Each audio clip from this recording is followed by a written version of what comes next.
your body thinks that it's still sunlight. Entrepreneurship. You cannot build a business without having people around you that not only are part of your team. About is they purchase this sofa and they take it with them across the city, across Toronto.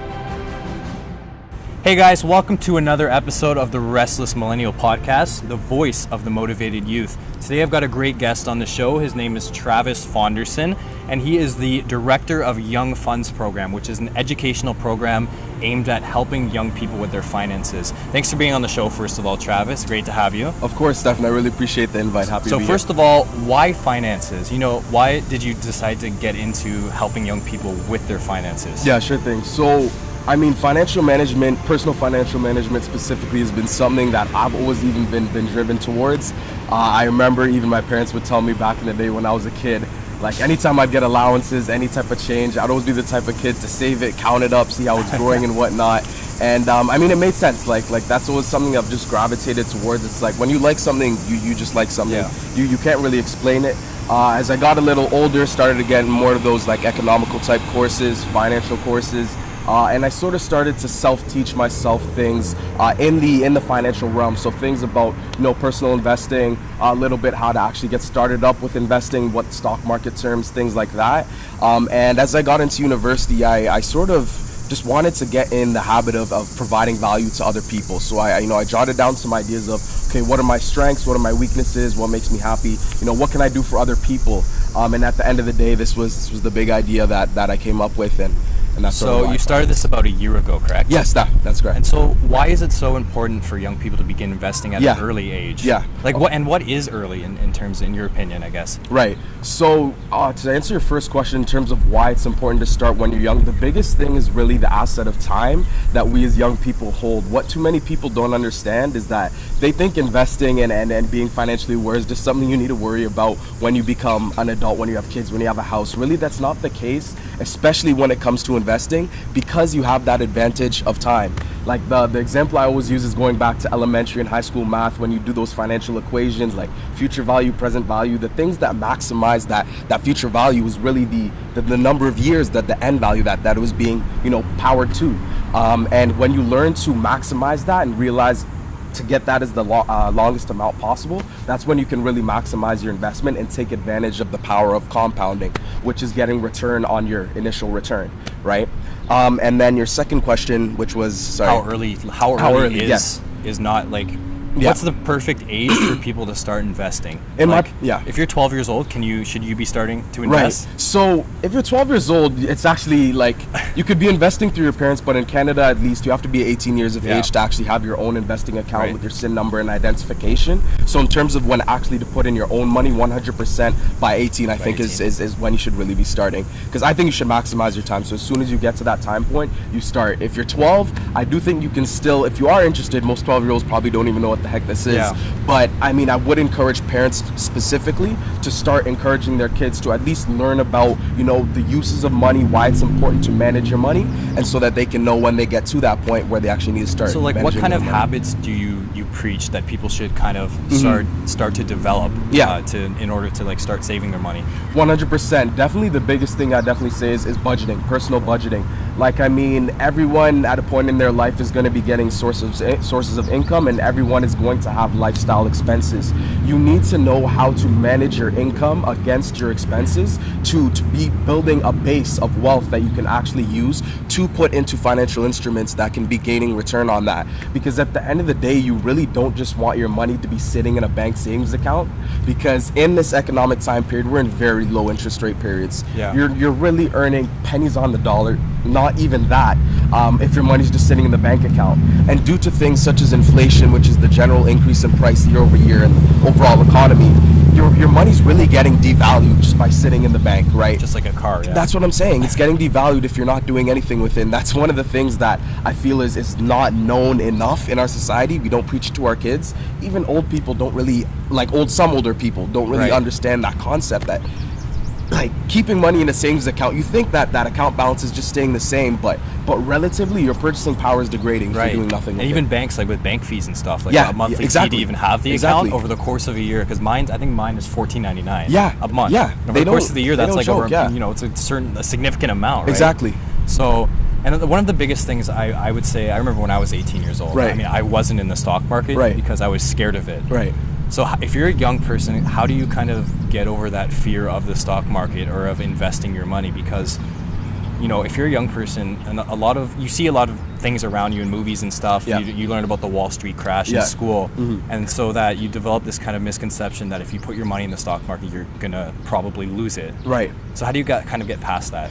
Well, personally, for me, the way I get past that is using a great example. In 2008, when there was that financial crisis, if you were to go on Google and type in S&P 500 or whatnot, you look at that crash that happened, and you look at the point that we're at now. We're much higher than when we were at that dip.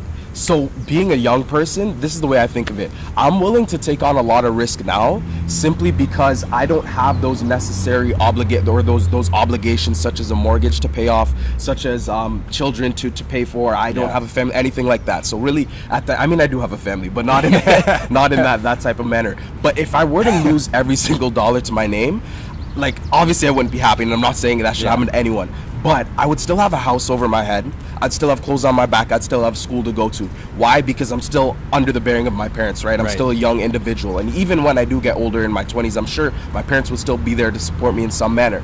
So I'm fine with taking on that risk because I know I'm investing for the longer term. Right. As long as I'm investing what I'm capable to risk and to lose, then at the end of the day, even if my investment were to go down, as time goes on, it's almost inevitable that it comes back up, which goes back to the point of why I think it's very, very important to start when you're young.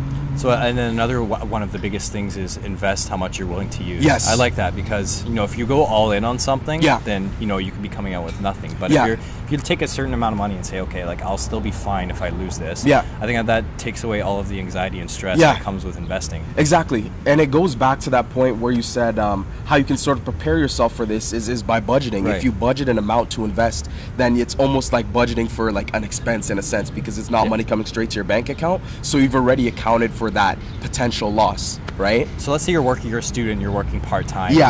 And you're not making like a crazy amount of money. Right. Can you still be making a lot of money off of your investments even if you're just working a part-time job? Yeah, well, at the end of the day, I mean, you can look at like investment returns in two amounts. You can look at it from a dollar point of view or like from a percentage point of view, right?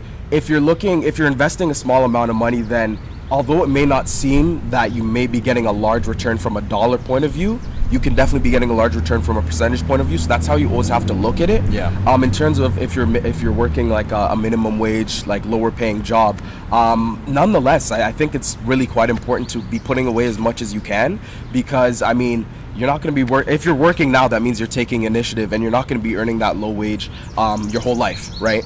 So getting into that habit is really going to benefit you in the longer term, and I don't think that's something to worry about. Putting as much as you can whenever you can.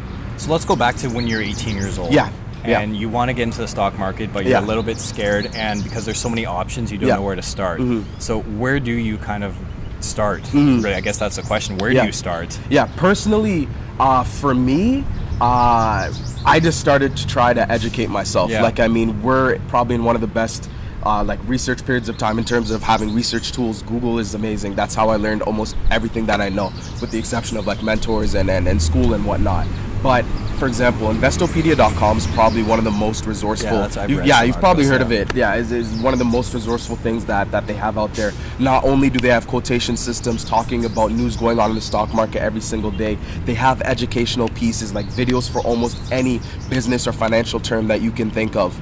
And at the end of the day, I think things like that is what sort of mitigates the I guess stress factor. Like, and mind you, when I talk about investing as a young individual, I'm not talking about making a strict like stock analysis, looking for the fair value of a specific stock. I'm talking about passive diversification investments, which we'll probably talk about a little bit later. But 100%, I do think that, you know, it's not a matter of finding the next stock that's gonna pop. It's a matter of diversifying your investments at least at this stage in the game, so you can have something working for you. Are mutual funds a good idea for young people? Okay, or index funds? So I like what you said better. Index funds are usually what I lean more towards. ETFs, exchange traded funds. They're a little bit of I guess they're newer than mutual funds, but they're very similar to mutual funds, right? In the sense, the reason I don't like mutual funds as much is because they are less I want to say, fees? yeah, there are more fees and they're a little bit less liquid because mutual funds, they don't trade on the major stock exchanges, NYSE, TSX, CSE, things like that. You actually have to go to the investment dealer that's offering them, and you can only buy and sell to them. So in a sense, it makes it a little less liquid, meaning that there's less like buyers and sellers, just a little less. But nonetheless, that is why the management fees are a little higher, because they're actively managing them and always restructuring those portfolios. So I tend to lean more towards the ETF side, exchange traded funds, because they do actually trade on the major stock exchanges, and you can trade them just like regular pieces of stock, but they're automatically diversified through the managers, and they're passively invested, causing the management fees to be lower and your returns to be higher. So, who are some of your inspirations in terms of investing? Like, are you a Warren Buffett fan, or Tony Robbins? Like, I'm a big Tony Robbins fan. I loved his book, Unshakable. Yeah. It's a great book. That's how I got into the stock market. Really? By reading his book. Interesting. Because he lays it all out for you, and it's simple. Yeah. He makes it simple. Yeah, 100%. Like, personally, again, I sort of found out about these big name investors after I realized I was interested in investing. But 100%, I do agree very much with the philosophies of Warren Buffett. I believe in that buy and hold strategy in terms of investing for the long term.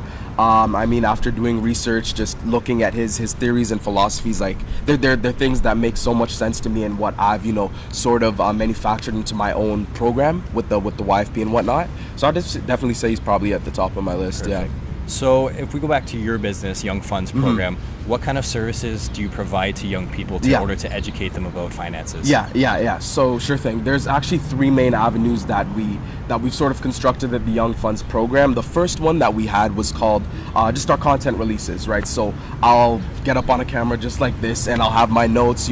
Sometimes I'll have a slideshow, a video ready to go with points of what I want to talk about. We've had up to, I think, about 4 chapters right now that have sort of been on the basis of why, because we want to talk about not just, like, I believe in starting with why. I don't know if you've heard about Simon Sinek I love Simon Sinek. So I've taken a lot from him and learned to start with whatever I'm doing with the why, So I wanted to start off with why it's important to start investing, and not only why it's important to start investing, but starting now. So those are what those 4 videos talk about at the start, and then the next set of videos is actually going to be the how and what you should actually be investing in, right? So we have those content pieces. You can check them out on our website, youngfundsprogram.com. And the second avenue that we have is something a little bit more interactive. We reach out to other young investors around the country, or they come to us saying that they're interested, and they'll submit pieces about themselves and their own investing journey, and a little bit of advice that they'd have for other people to get started up with investing. Again, as I was sort of talking to you about before, we really believe that a lot of value we bring is that we're young people trying to talk to young people. So that's why we sort of reach out to other young investors to come on board and not only show their investing journeys, but also show to other young people that this is something that is not just for adults. It's not just for older people. Like, young people can be doing this as well and should be doing this as well. Sorry, so you reach out to young people who have already started investing? Yes, like give me, them a platform to kind of share their 100% provide value? Exactly. So we just have a couple questions for them to get them started up, and then they answer that upon anything else they want to sort of dish out, and we feature them on our website and on our social media channels. Again, you can check that out on our website. The last thing that we sort of do, and probably the most exciting and the most proud thing that we have going for us right now, is the recently launched consulting services division that we do. It's really fundamental consulting just for people who have had no introduction to investing before.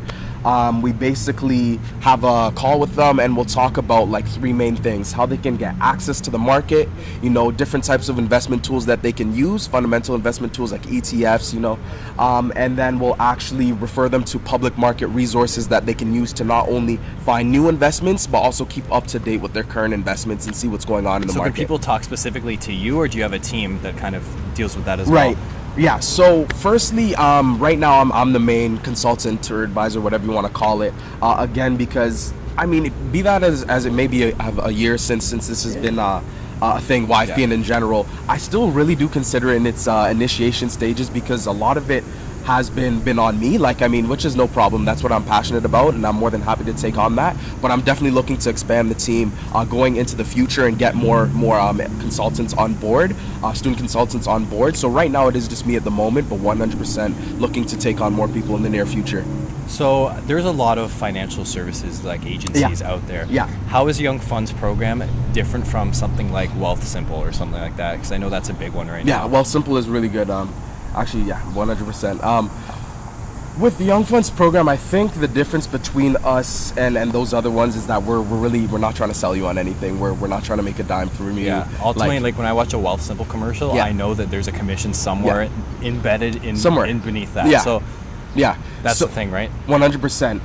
What we're concerned here is I mean, yes, by trade we're trying to get people to understand investing, but really at the end of the day, we're trying to empower young people to have a forward-thinking mindset. And if you go on our website, you'll see that in our mission statement. Really, at the end of the day, we want people to understand that the time that they have in the present is so valuable, because that's the time that you can use to leverage to make your future either better for you or harder for you, right? And with investing early, I really do think that it can make the lives of people the financial statuses of people a lot better in the future because of the power of compounding. And at the end of the day, if people have better futures, that makes the future of our world better. And really, that's the underlying motive of the Young Funds program. I think that's where we sort of differ from these other financial services.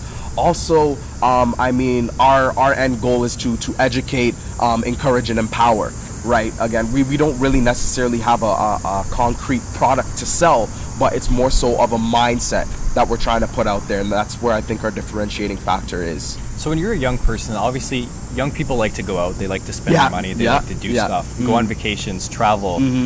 Are you, when you kind of help people with their finances, are you telling them not to do those things in favor of saving money, or should they just kind of decide when to do those at the right time? Yeah, I think it goes towards the second thing that you're saying. I mean, at the end of the day, I mean, money's important, investing's important, but if you're investing for no reason, there's no reason to even be investing. Like, we're humans, we're here to enjoy life, so I would never tell someone to put away their need to have fun just to save money. Like, I mean, within moderation, obviously, but I'm not going to be the type of person that says, no, you're going to save all your money, you're not going to do anything with it. If you're just saving money to save money, it doesn't make sense. That's not how things are going to work. Sitting there, right? Stuff costs money in the world. Like enjoyment, there's a value factor to that, so there's a price to pay. So nonetheless, I mean, I just think it goes back to proper budgeting and proper managing of your money. Have a fund for, vacation and for fun, and have a percentage of that going towards your investments. Right. So let's say, how much is there a certain percentage of your paycheck like young people should be putting away every time they get one? Right. So I mean, that gets really as a kid I did 30%. Okay. That's what my parents would tell me to do. Put away 30%. Yeah. Because that's what you're saving for university. Or, Yeah. Whatever, tuition, car. Yeah. I definitely think it depends on your financial situation. The family that you come from, what your interests, what part of the world you live in. It definitely differs from place to place where you are. But at the end of the day, I think anything is better than nothing, really. Like, I think just start. It really comes down to what your own budget is. I couldn't say a specific amount for each person, because that could stop another person from doing something, and while other people will be like, oh, that's more than fine, I can probably put in more, you know what I'm saying? Just because everyone's financial situation is different. So at the end of the day, I think it goes back to putting away what you're comfortable with and something that you can actually see a tangible benefit coming from in the future. So before we sign off for today, 3 things that young people should be doing to start investing. 3 tips for young people for investing. 100%. So definitely the first thing I'd say is know how much money you're actually making. Like, personally, I would even be taking note of the income that you're getting and the expenses that you're getting, because you want to know what's left over to actually be putting in the market. Second thing is to educate yourself. Education is key, right? Once you understand where you can put your money, you'll be aware of what returns that you can get, and that'll sort of make your situation easier in terms of understanding where to put your money and where your best opportunity is. And the last thing that I'd probably say is be ready to continuously add to your investments, because at the end of the day, that's what really allows your investment to grow. Compounding. You want to build interest or return upon the initial return that you have, but that's going to come from continuous deposits into your investing account. Perfect. Now, how can people get in contact with you if they want advice? Yeah, for sure. Can they hit you up via text and be like, hey, is this a good stock to invest in? Yeah. So No, definitely, I don't expect that. definitely you'd want to check us out on Young Funds Program or at youngfundsprogram.com. All our contact information's there, all our content releases. If you are looking to do a session, you can hit us up on our email yfp.cs at youngfundsprogram.com. We're also on Facebook, Young Funds Program. We're on Instagram at Young Funds Program. We're on LinkedIn, so you can check us out on all those things. Yeah, basically. But I just wanted to say a big thank you for you and the team for bringing me on. I mean, I had a lot of fun today. It was a pleasure. Thanks so much Yes, for being on the show. appreciate it. All right. So remember, guys, follow The Restless Millennial on Instagram at TR Millennial, Facebook at TR Millennial. Keep hustling, and most importantly, keep saving as well. Thanks, Travis. All right, thanks, man.